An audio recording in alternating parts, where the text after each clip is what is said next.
Video berdurasi kurang dari 1 menit yang diunggah akun Twitter @vote4robgil pada Jumat 22 Oktober 2020 terlihat seorang wanita yang diberi gelar anti masker karena enggan memakai alat penutup mulut dan hidung itu.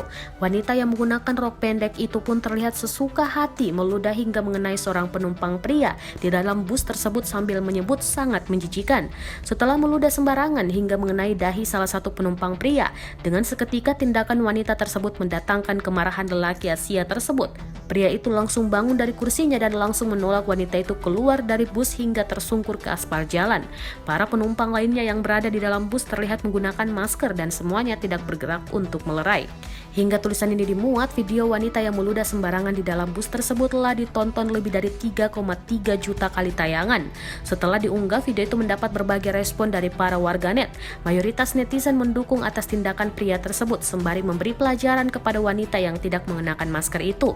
Namun pada saat yang sama ada juga beberapa warganet yang merasakan tindakan lelaki itu terlampau kasar karena dinilai tidak patut menolak seorang wanita hingga terjatuh keluar dari bus.